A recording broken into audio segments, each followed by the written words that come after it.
Assalamualaikum warahmatullahi wabarakatuh. Bagaimana kabarnya anak-anak semuanya? Baik semuanya ya. Nah, hari ini ada yang tidak masuk nggak? Masuk semua ya, alhamdulillah. Nah, anak-anakku kelas 4, hari ini kita akan belajar apa ya? Wah, mau tanya dulu nih. Sebelumnya kemarin kita sudah belajar tentang apa, Nak? Ya, kita belajar tentang sumber daya alam. Nah, sumber daya alam yang ada di sekitar kita itu apa sih? Coba siapa yang bisa menyebutkan contoh sumber daya alam yang ada di sekitar kita? Iya, betul sekali. Contohnya karena sekolah kita berada di tepi pantai, maka sumber daya alam yang ada di sini ada apa? Ikan, ada apa lagi? Rumput laut, ya, terumbu karang seperti itu. Itu merupakan sumber daya alam yang ada di sekitar kita. Sumber daya alam yang ada di sekitar kita ternyata bisa dikembangkan, dimanfaatkan sehingga akan terjadi kegiatan ekonomi. Nah, makanya pada pagi hari ini kita akan belajar tentang kegiatan ekonomi. Baiklah anak-anak, sebelum kita belajar lebih lanjut tentang kegiatan ekonomi, Bu Ayu mau kasih tahu dulu ke kalian bahwa tujuan kita belajar hari ini adalah diharapkan yang pertama, kalian setelah belajar hari ini, kalian bisa mengetahui tentang pengertian kegiatan ekonomi. Yang kedua, kalian bisa menyebutkan macam-macam kegiatan ekonomi. Yang ketiga, diharapkan kalian bisa menjelaskan kegiatan ekonomi yang berkaitan dengan sumber daya alam. Yang keempat, kalian bisa mengidentifikasi masalah tentang kegiatan ekonomi yang berkaitan dengan sumber daya alam. Dan yang terakhir, yang kelima, kalian bisa menyebutkan cara bagaimana memanfaatkan sumber daya alam yang tepat. Oke, nah untuk mencapai tujuan-tujuan tadi, maka hari ini kita akan belajar dengan metode inquiry atau penemuan. Nah, untuk melakukan metode inquiry ini, nanti Bu Ayu akan membagi kelas kita menjadi beberapa kelompok. Ya, nah, Bu Ayu bagi dulu ya kelompoknya. Oke anak-anak, kita sudah membagi kelas kita menjadi 5 kelompok. Semuanya sudah mendapatkan kelompok masing-masing ya. Nah, sekarang Bu Ayu punya beberapa gambar. Coba kalian perhatikan. Di sini ada beberapa gambar. Ada gambar tentang petani sedang bercocok tanam, kemudian ada menjual sayuran, ada yang membeli baju. Kira-kira gambar-gambar ini apakah termasuk kegiatan ekonomi? Iya, betul sekali.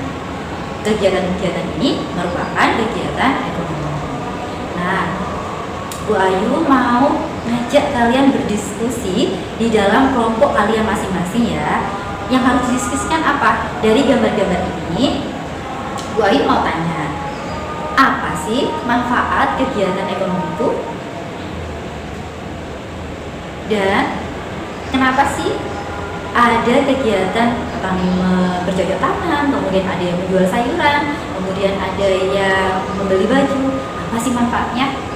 Nah, coba kalian diskusikan di dalam kelompok kalian masing-masing ya. Kemudian nanti ada beberapa kelompok yang maju ke depan untuk presentasi.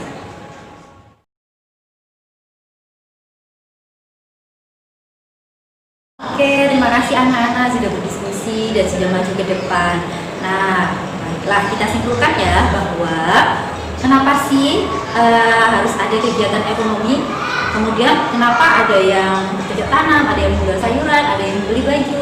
Semua kegiatan tersebut adalah untuk memenuhi kebutuhan hidup kita. Jadi adanya kegiatan ekonomi itu untuk memenuhi kebutuhan kita.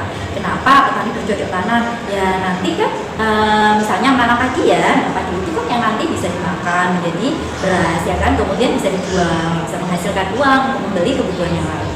Jadi semua kegiatan ekonomi itu tujuannya adalah untuk memenuhi kebutuhan hidup. Oke, terima kasih ya kelompok 1 dan 2 yang sudah presentasi.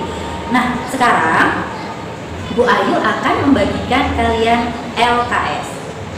Semuanya sudah mendapatkan LKS ya, tiap kelompok sudah mendapatkan LKS masing-masing. Kalian bisa lihat di dalam LKS ini ada langkah-langkah mengerjakannya. Yang pertama, kalian harus membaca petunjuknya dulu. Yang kedua, dikerjakan dengan petunjuk yang ada di LKS. Yang ketiga, masing-masing anggota kelompok mencari informasi dari sumber lingkungan, dan buku paket. Semuanya bawa buku paket masing-masing kan ya. Kemudian jawablah beberapa pertanyaan yang ada di LKS ini. Oke. Nah, sebelum kalian mengerjakan LKS ini, Bu Ayu ingin kalian membaca-baca dulu, mencari sumber-sumber tentang macam-macam kegiatan ekonomi dan manfaatnya. Oke, kemudian nanti akan ada beberapa kelompok yang maju ke depan untuk mempresentasikan hasil pekerjaannya, hasil diskusinya tadi dalam kelompok masing-masing. Oke, dikasih waktu diskusinya selama 10 menit. Oke, terima kasih presentasinya dari kelompok 3 dan 4 dan kelompok 5. Nah, sekarang kita akan menyimpulkan bersama-sama ya, Nak ya. Oke, dari LKS ini coba tadi sudah pinter banget kelompok yang maju, sudah betul sekali jawabannya. Menjahit baju itu merupakan kegiatan produksi. Kemudian membeli buku tulis itu adalah konsumsi. Kemudian makan nasi itu juga kegiatan konsumsi. Menangkap ikan itu adalah kegiatan apa? Produksi, termasuk produksi ya. Nelayan itu termasuk produksi. Bercocok tanam juga merupakan kegiatan produksi. Memakai sepatu baru itu adalah konsumsi. Makan buah-buahan juga konsumsi. Menjual sayuran, nah menjual sayuran ini termasuk adalah distribusi. Produksinya adalah petani sayuran. Nah, menjual sayuran ini merupakan distribusi. Kemudian menjual sepatu itu juga distribusi ya, ya. Minum susu itu termasuk konsumsi. Terima kasih kelompok yang sudah maju. Kemudian yang nomor 2, apa yang terjadi apabila tidak ada kegiatan produksi dan distribusi? Kalau tidak ada kegiatan produksi dan distribusi, maka apakah bisa kegiatan ekonomi berjalan dengan lancar?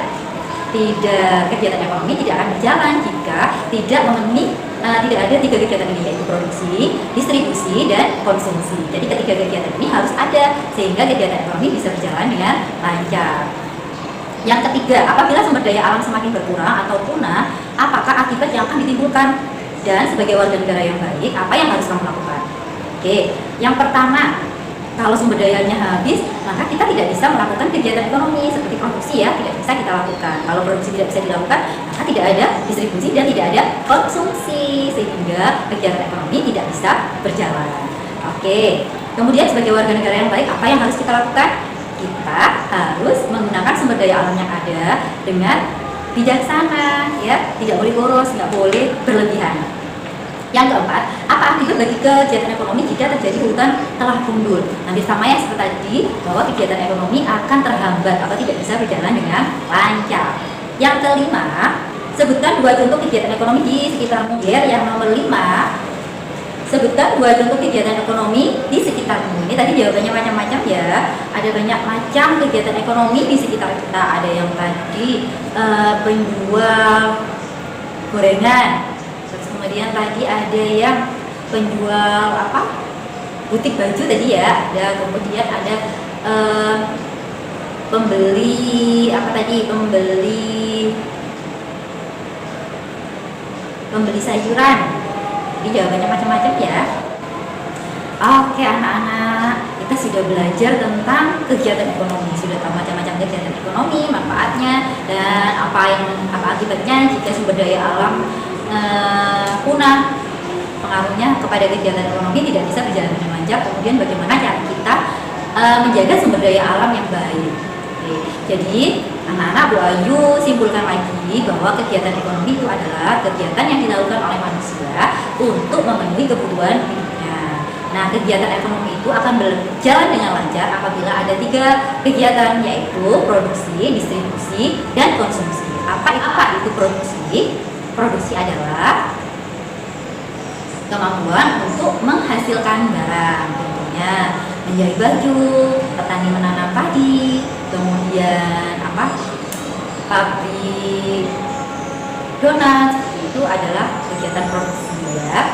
Kemudian yang kedua adalah konsumsi. Konsumsi adalah kegiatan memakai barang seperti memakan nasi, kemudian memakan sayuran, kemudian membeli baju, itu termasuk kegiatan konsumsi. Kalau distribusi itu adalah kegiatan menyalurkan barang. Contohnya adalah distributor, kemudian toko-toko ecer, toko kecil, itu termasuk adalah distribusi. Kemudian agen-agen kecil, agen beras, itu termasuk ke dalam distribusi. Oke. Nah, tugas yang ada di buku kalian silahkan dikerjakan ya. Besok kita akan bahas bersama-sama. Oke, pembelajaran kita hari ini kita tutup dengan bacaan hamdalah ya. Alhamdulillahirabbil alamin.